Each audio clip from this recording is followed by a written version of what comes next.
You know, when the colonizers first went to Ghana, they were flabbergasted to discover that every house, every home, had a toilet that was cleaned every day. Meanwhile, you still had your people defecating in public, in collective cesspits that never got cleaned. Yes, you never cleaned them. You just buried it and dug a new one. See how you do? That's a habit with you. Just bury it and then start somewhere else. That's basically the origin of America, if you think about it. You just moved away from the cesspit of Europe to start a new cesspit on the other side of the Atlantic. I'm telling you because you need to know. I'm not telling you to denigrate you. I mean, how are you going to be uplifted if you don't know how low you are now and how low you've always been? Bishop? The mind of a colonized person is pathetic. That we have to sit at this day and age and protect a system that has vandalized and destroyed us. Let's really talk about it. Vandalized and destroyed us to such an extent that we can sit around and debate its veracity within our cultural corridors. Yeah. Now, we're looking at the raging debate. You're a gay rights activist. Why should someone be gay? Yeah. It's a shame that we must seek for tolerance with external forces that are encroaching into our cultural space. We have never imposed African culture on the European system. Even the whole thing of God being male, Jesus being male, the Holy Spirit being male, does not sound like a gay party. Pepe Julian Onzima, thank you for coming in. Thank you for Good morning. Me. Morning to you. Why are you gay? Because at the end of that, it is those three elements that are producing a child. Mm-hmm. Huh? Who says I'm gay? Gay! You are gay. You are a transgender. What shows that I'm gay? You are a transgender, yes, and you're a gay rights activist and an outspoken lesbian, homosexual. How can I describe you? You're having a girlfriend. Yes. Do you perform the natural obligations? I'm not sexually active right now.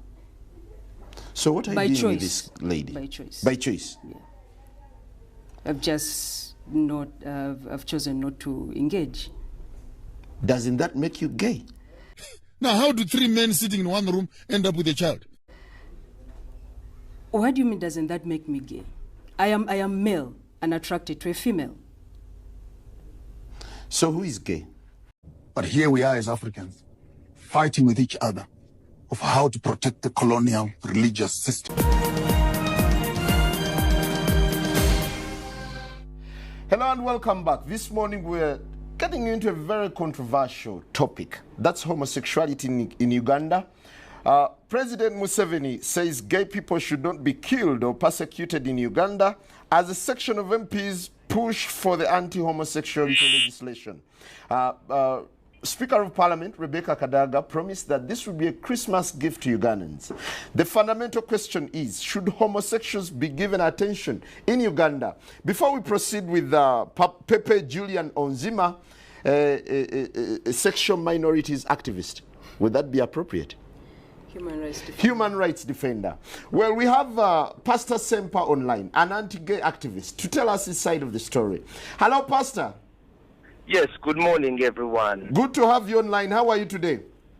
I am doing well. First, I'm really extremely distressed that we are not having the anti-sodomy bill passed in Parliament. We have been promised that it will be passed by Christmas. Second, we are under tremendous attacks. People who are funding these groups, such as this daughter of ours, Pepe, and so much money is being powered into the country. Pepe is the man. Stop it. Get some help.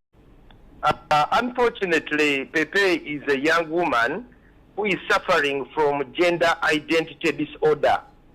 She is a girl who has been misled and confused to think she's a man. And so you can see the way she's dressing, the way she's coming across, is trying to be a man. But you know, Pepe, for me as a psychologist, I know that there are people, we have so many young girls who suffer from this. It is a disorder, and some of these people, they press their breasts, or they go and get their breasts cut off, they cut their hair, then you end up with a pretty-looking young lady who is acting like a man. But here we are as Africans, fighting with each other of how to protect the colonial religious system that has invaded our space. So what they need, these are people who are suffering from mental disorder. They need psychological, psychiatrical, and spiritual help. And the department, Butabika, for people like this one, so that they can be helped to come out of their madness. Even the Bible does not allow colonialism to go beyond my generation. Pastor. Yes. Why don't you sympathize with such people who do not opt, but who are naturally, according to Onzima, he feels it's a natural calling for them to be men, or for him to be what he is now? There is nothing natural about using boya and biringanya in your private parts. There is nothing natural about putting a man's genital inside another man's excretory system. Doesn't that sound like a gay party? There is nothing natural about Onzima be denying us a chance to have children and grandchildren. Even the whole thing of God being male, Jesus being male, the Holy Spirit being male, doesn't that sound like a gay party? Because at the end of that, it is those three elements that are producing a child. Huh? Now, how do three men sitting in one room end up with a child? There is nothing natural at all about sodomy. It is a genocide. And when you add sodomy to HIV, you come up with a black genocide of Africans. There is nothing natural. This is a boy, this is a girl trying to act like a boy. But you know, a trouser does not make you a man. Pastor! And you know, using cucumbers, we have many of our girls in schools. Pastor! Their urinary systems, they can no longer have reproduce because they have torn their rectums, they have torn. If you take this girl on Zima, when you check her, she may be suffering from the same issues. I have been in Mulago all this time. I have young boys who are wearing diapers. But you know, because they wear these nice clothes, you don't know what is going on. Pastor, but now these let's hear people from are Onzima. sick. Pastor, excuse me, These Pastor. people are sick. Even the Bible does not allow colonialism to go beyond my generation. And I am here to make that declaration. Pastor, can I We need ask you us to to stay guide them. online? Can I ask you to stay online? Then we hear from Onzima. Onzima, could you react to Pastor Sempa? No. It sounds very abrasive. I will not. I choose not to react. Why are you running? Why are you... And give Sempa audience. I am not going to react to what he's saying. Do you Please, feel you see, offended? she's afraid of the truth. Do you feel offended? The truth is, this is a young woman who is confused to think that she's a Pastor, boy. why don't you sound Okay. sympathetic to a man who seems to be going through a transition of sorts? What is their name in Uganda?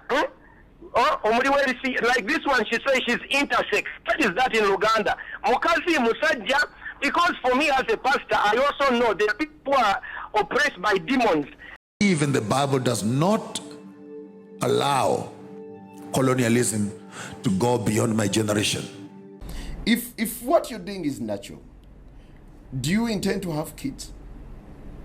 God, please, no! No! No! I do. Because the I like essence of a kids. man living with a woman is to reproduce. What's all this about children and all that stuff? Really, nigga? First of all, we cannot even support the population that we have right now.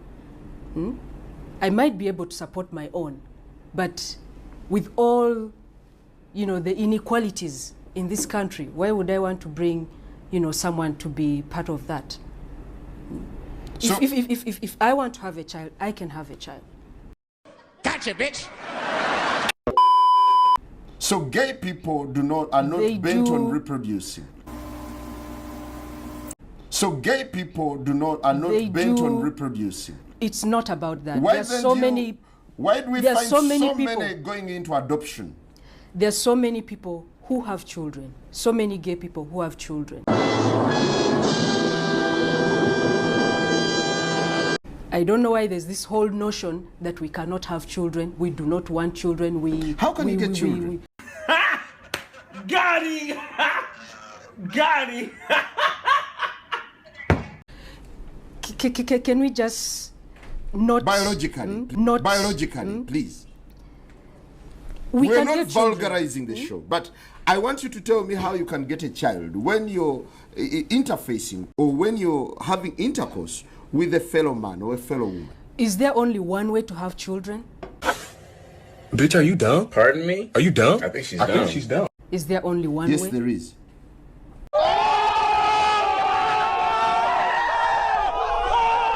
Really? Yes, there is.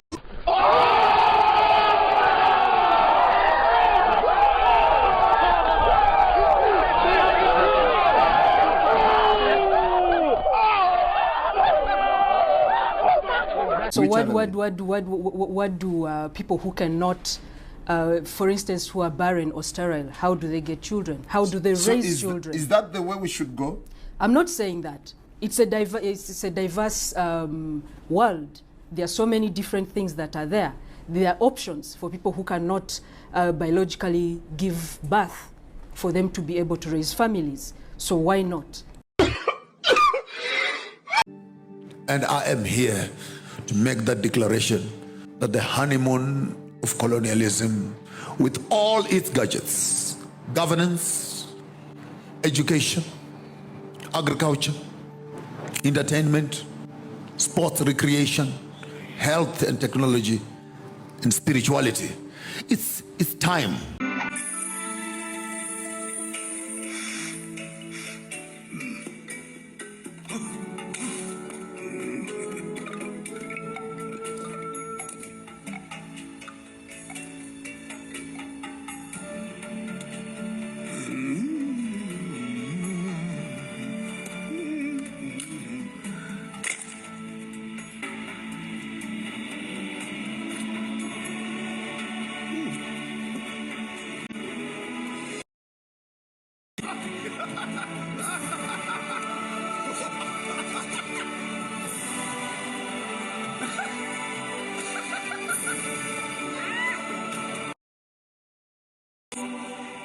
It is time.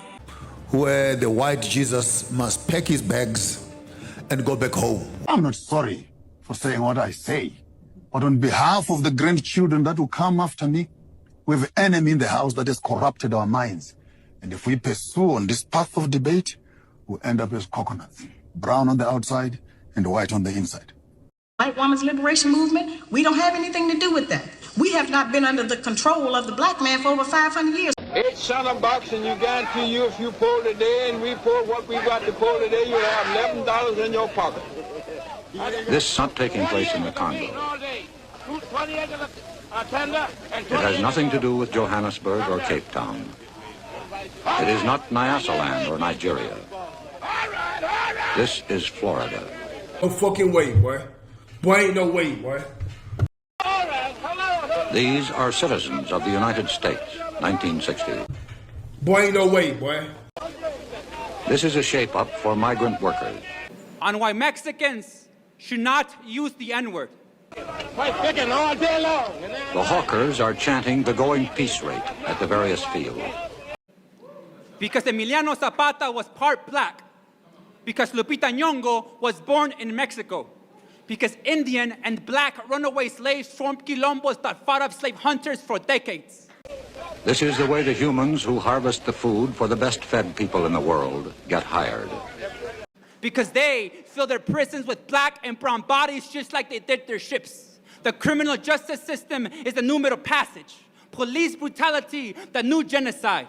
Because Vicente Guerrero, the first black president in North America, threatened war against the United States if they tried capturing any runaway slave in Mexico. This is the way the humans who harvest the food for the best-fed people in the world get hired.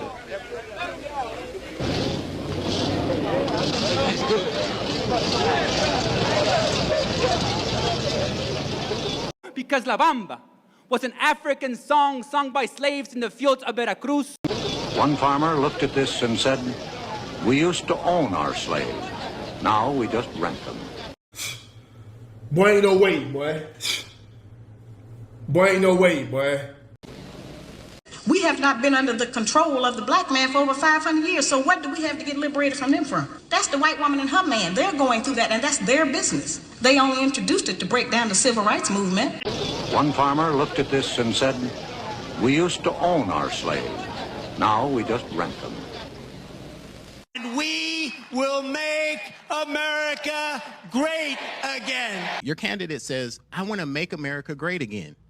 You tell me when America was great, and then you tell me, would you go back to wherever it was great as a black American? And it's got to be before 2016, my friend, because that's when he was saying that. I think America was great when everyone was benefiting from economic prosperity. No, not general, sir. I'm asking for a specific great. time. When was America great? If you want to know when America was great, ask any immigrant who risked their lives to come here. I really want to hear from America is great. I really want to hear from the black man on this, because the second part of my question is, would you go back to that time? When was America great? America was great when everyone had equality and everyone was moving towards equality. That's when America was great. What year was that's that, when America sir? was great.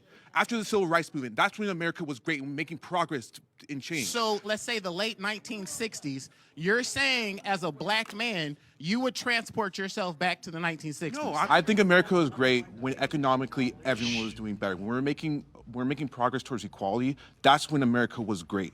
Civil rights movement started with the black man, the black woman, and the black child standing together, trying to plead for freedom, justice, and equality, and more benefits in the country that they had built. They threw the white woman in there with the women's liberation movement and made it a woman against man thing. I'm just going to leave this message here. That created a big separation between black men and black women, because then everybody started going for self. Then they bring the welfare system in and tell us in order to feed and clothe and house our children, we have to give up our man. You have to put the man out of the house. In Washington, Senator Eastland represents his neighbors in a fashion that some find confusing. A staunch opponent of government handouts, he did nevertheless support his colleague, Senator Stennis, who proposed a bill authorizing a $25 million emergency measure to feed hungry people. It died in the House. The senator still thinks and speaks for the folks back home. He has publicly declared that Negroes living on his plantation, working or not, have a home for life. One of his neighbors is Negro activist Fannie Lou Hamer, one of the founders of the Mississippi Freedom Democratic Party. To her, the senator's generosity has a hollow ring. Senator Eastland has never done nothing for nobody poor, not in this county. Because the people on Senator Eastland's plantation is just as poor as I am. And he hadn't done anything for them.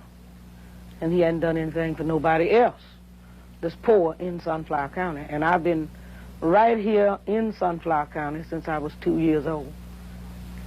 Within sight of the busy cotton gin she is supplied with her labor in these fields, Mrs. Irene Taylor lives with her family of 9.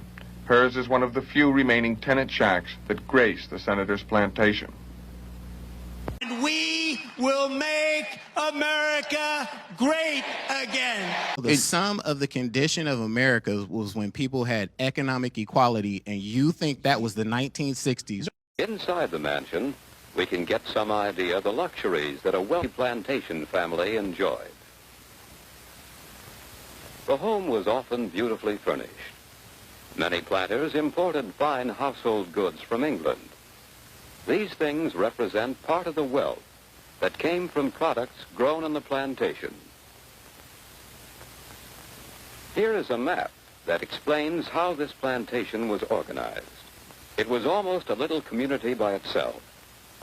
Most of the sections of land were devoted to one crop, such as cotton. Other sections contained orchards, vegetable gardens, and pastures, the source of food for the people and the work animals.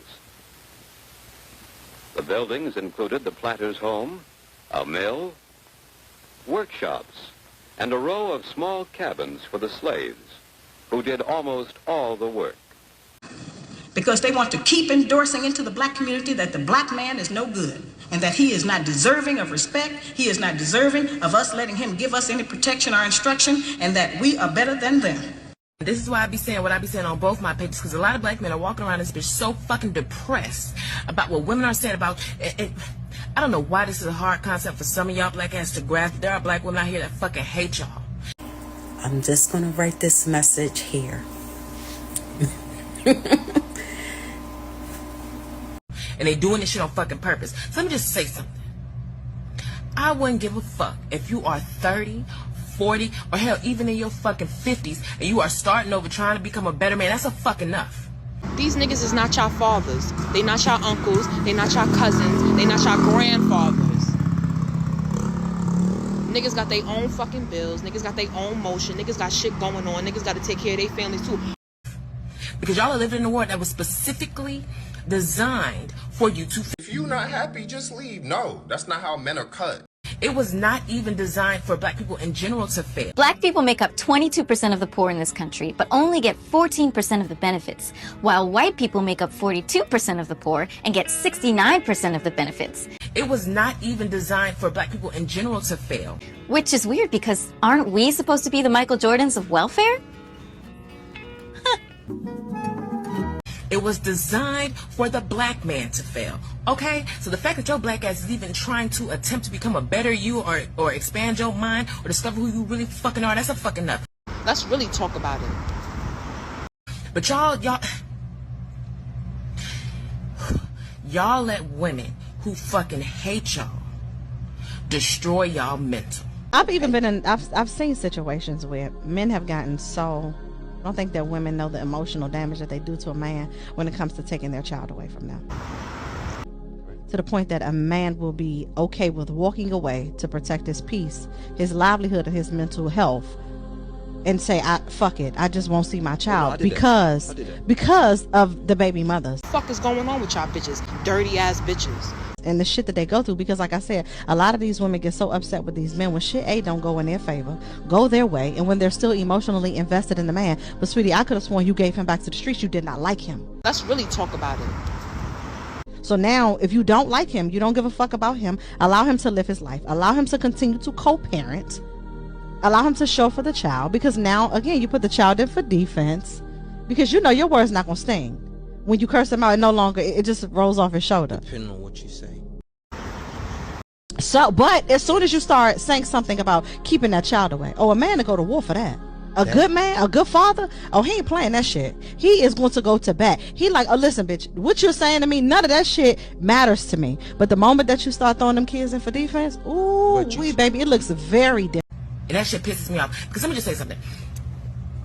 I've said this before on my other page, but I am 31 years old, and for the past maybe 6, 7, about 5, 6 years, I've always had a roommate. Every place that I rent out my master bedroom for the price of my rent, and I ain't never been called no bum. I ain't never been called, girl, you that old and you got roommates, that is just such this, all the shit that they say to y'all. I've never had anybody say that to me in my life.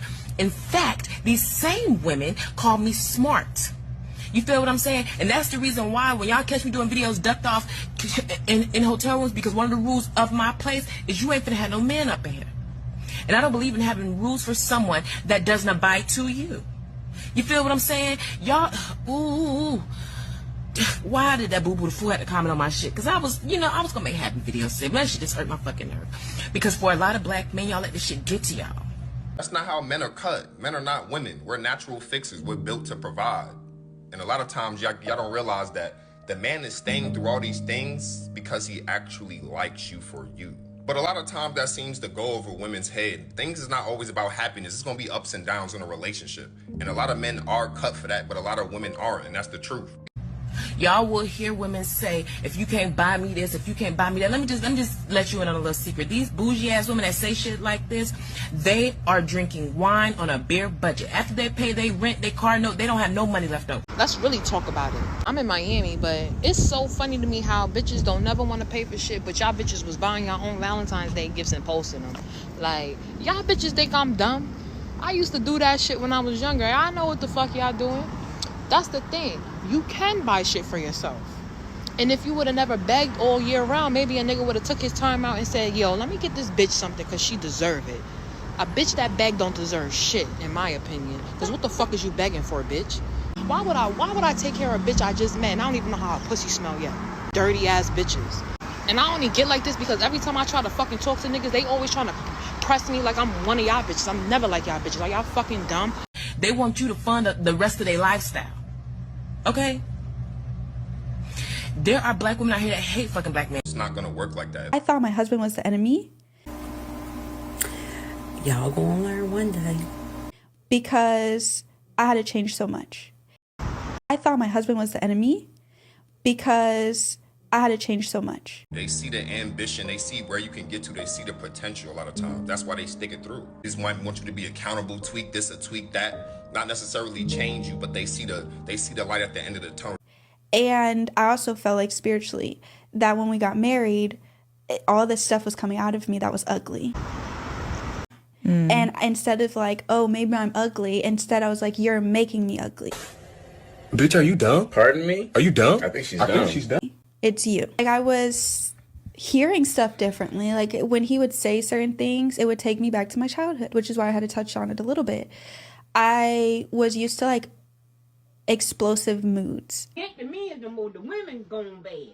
Right? Because you had a parent who, both parents are like this actually, but it's either a 10 or like, depression, right? That's the case, you're gonna have no solid relationships outside of dating, even friendships in life. Like, how are you gonna perceive and pursue through anything that you go through if you just give up on every situation? It's either a 10 or like, depression, right? So it was explosive reaction. It ain't the men no more, the women going bad. The women's going bad. It ain't the men's now. So when my husband would just say, hey, I don't like that you did something, I would hear, I hate you. Like, I'm not trying to be mean. Like, are you dumb? I think she's dumb. You're the worst person ever. I would just hear this explosiveness. And I was just like, I could not hear things new, like at this level. I didn't heal. You gonna flip the script on us? Yeah, it's the women done going. You a woman yourself. I'm a woman myself, but I don't do half the things I see these women do now. I didn't heal. And so I thought he was my enemy. And now I'm yelling at him. I don't do half the things I see these women do now. I'm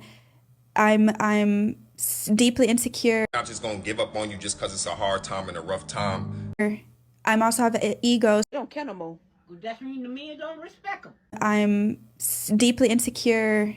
I'm also have an ego, so I'm like, you know what? I think that I should be in a marriage where someone just accepts me for all that I am. I don't have to change. They just want you to be accountable, tweak this or tweak that. Not necessarily change you, but I feel good about myself and you love me 24/7. You're just giving me nothing but love and happiness. And I want to base everything off of happiness when happiness is an emotion. Accepts me for all that I am. I don't have to change, and I feel good about myself and you love me 24/7. You're just giving me nothing but love and happiness. And I'm not feeling that way. Happiness is not a foundation to base your relationship of. It's going to be ups and downs, guys. And a lot of men understand that. That's why they stick with you through the ups and downs. And damn, and that gets tossed in our face and we'd be like, damn, if you wasn't happy, you could have just up and left. But that's not how relationships are supposed to work. I feel like, I feel like I have to change too much. That's why a lot of women end up leaving and choosing their happiness, because a lot of men are stick it through. I have to be better, and maybe this is, I told him, and this is what a narcissist says, is like, this is who I am and I'm not going to change. What the fuck is going on with y'all bitches? Dirty ass bitches. Let's really talk about it. And I only get like this because every time I try to fucking talk to niggas, they always trying to press me like I'm one of y'all bitches. I'm never like y'all bitches. Are y'all fucking dumb? And so I got to a place where I was like, you're my enemy. And you just need to get out. And he left. Like, I packed up all his stuff. I was like, leave. So I could feel like I could be myself. Please stop letting these women get to y'all. Okay? I want to go back to my old ways. I want to be me again.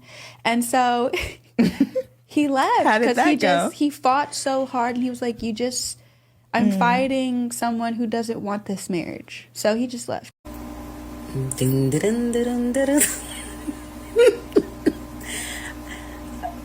Look. It's the women done gone bad. Once a man has counted you out, he will still entertain you. You may disagree or agree. Your choice. He will still spend money on you. He will still be intimate with you. There is a comment section where you can drop your opinion in.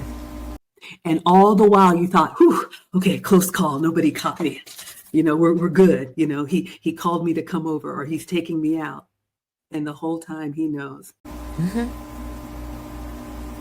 That's all I'm saying. And the whole time he knows this isn't going anywhere. Ladies, they have a budget for the fun girl. Their words. The men will tell you they have a budget for the fun girl. They don't care no more. That's mean the men don't respect them. So if you think you're moving towards wifehood and you're acting in a way that is not representative of a wife, and they move you into the fun girl category, you may never know it. But I don't do half the things I see these women do now. They don't care no more. That's mean the men don't respect them. That's why. Let me tell you something, Amber. You got to give a man respect to get respect. I'm a little bothered right now, so I'm gonna give it to y'all like this. You bitches is so grown, but y'all don't be grown enough to admit when y'all wrong, to take accountability, to say, you know what, I fucked up. You know what, I was being a little messy. I was being disrespectful. You know what, I didn't consider you. You know what, I should have been a little more mature than that. You bitches can't do that, can y'all? I think that shit's sad. I want to be loved. I want marriage. You know, a lot of us get on here, we act tough, and we be like, I don't want a man, I don't need a man, but I want help. I want to be loved. I want somebody to love me. I want somebody I can be vulnerable with. The problem is, and I'm not crying, y'all, because I'm sad. I'm crying, y'all, because it's like a release right now. But the problem for me, y'all, is that all the relationships that I had with men were not about love. It was about survival for me. I know how to fuck. I know how to cook. I know how to clean. I know how to seduce a man. I do not know how to love a man. I do not know how to love a man. And then to have a son, because of those choices that I was making, y'all, and I got pregnant really, really fast. I got pregnant within 90 days of knowing my baby daddy. And we don't talk about this shit because it's embarrassing and it hurts. It fucking hurts. And I'm mad with me. I'm not mad at men. I'm not mad at my life. I'm mad at me because I don't know how to fix me. I don't know how to fix it. That's accountability. That's the shit that hurts. It's realizing that, hey, I got some shit with me that I don't know how to fucking fix.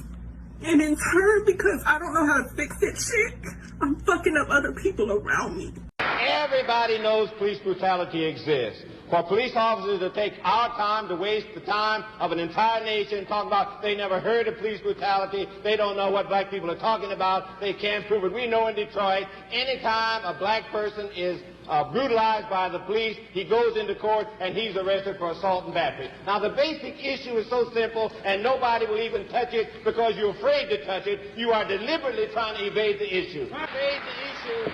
The thing is that in the United States we are engaged in a power struggle between black people and white people. In the South, he knows who the man is, the man up there on the hill in the big White House. And when he comes to a city like Chicago, it's much harder to determine who that man is. Such a complex society. It's a different man who controls the house from the man who controls the job, from the man who controls the welfare, from the man who controls the hospital, from the man who controls the school. And I think what's happening is that he comes rather quickly to the conclusion that the man is all the white men.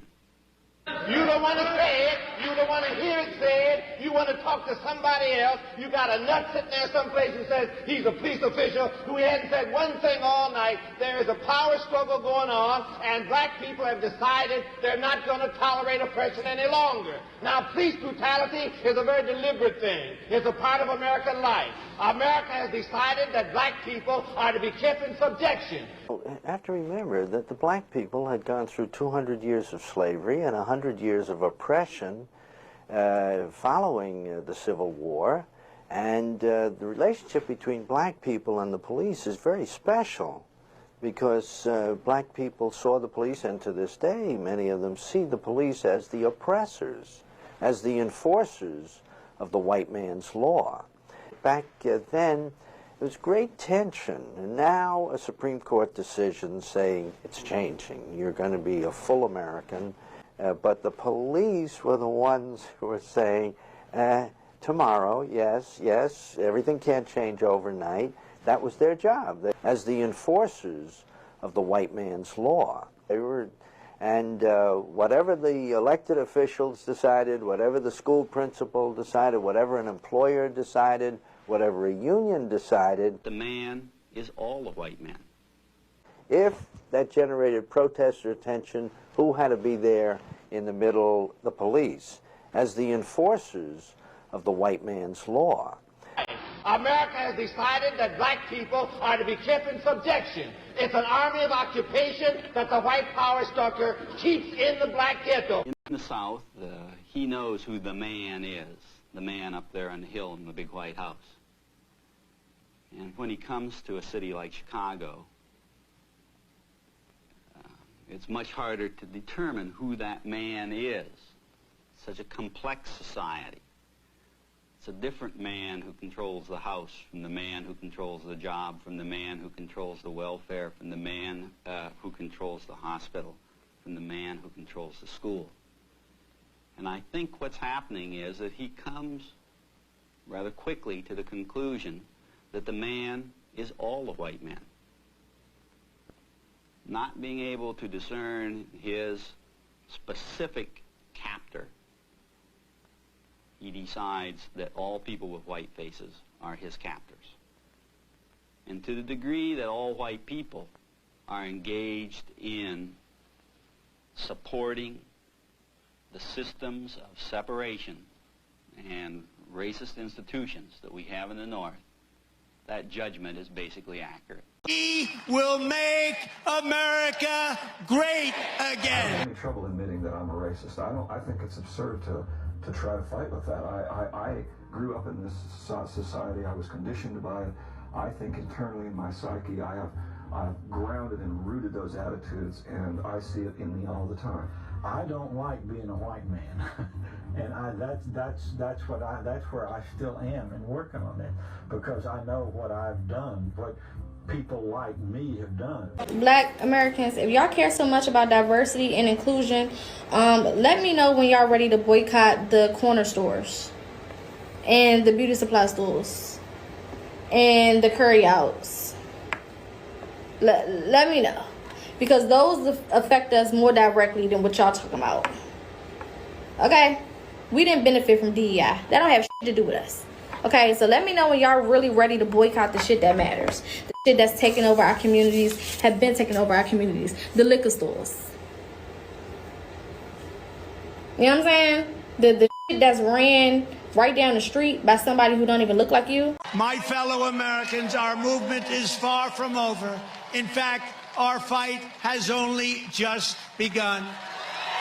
We will make America great again. And these two particular visions of America and of social change are entirely incompatible with one another. They cannot coexist. One must die in order for the other to live.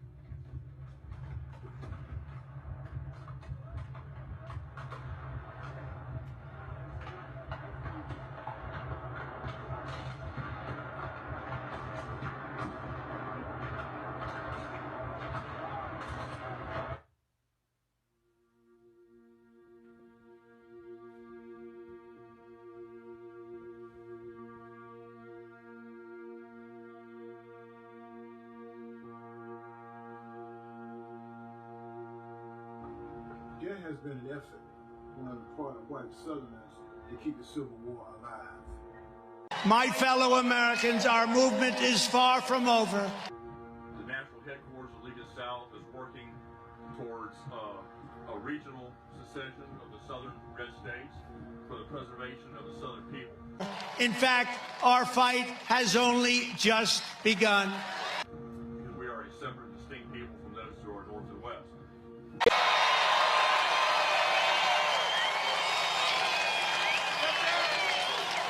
We are one movement, one people, one family, and and we will make America great again. The reason this is even possible, though, is because of the narrative we've told about how we, and now I'm talking about those of us of European descent, because black folks know how they got here. Right? A lot of Asian folk know how they got here. A lot of folks were brought over, particularly Chinese folk, to work the railroads, didn't care how many of them died. Right? Indigenous folks know how they got here. Right? But white folks have told a fiction. Right? White folks' story has basically been this. Our people came for liberty and freedom. We came for principles like that. Those people are just coming for stuff. Right? That's what we say in so many words. We came for principles. They're coming for stuff. Let's clear this up. We did not come for liberty and freedom. And I know this because if we had come for liberty and freedom, we would have established liberty and freedom. And I don't just mean with regard to people of color. I mean each other. Right? So we didn't establish liberty and freedom even vis-a-vis one another. Let's be honest. We came for stuff. We came for stuff like opportunity, stuff like land, stuff like the ability to survive because things weren't working back home. Like, we need to be honest about, like, our people were the losers of Europe. And I don't mean that, I'm not trying to be judgmental or harsh, I'm just being honest. Like, when Donald Trump says Mexico's not sending their best, okay, you think England sent their best? The hell?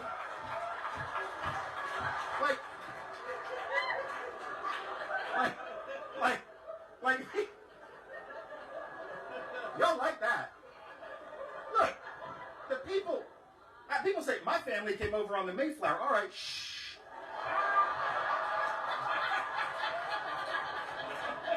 Why are you bragging, Buttercup? That is not...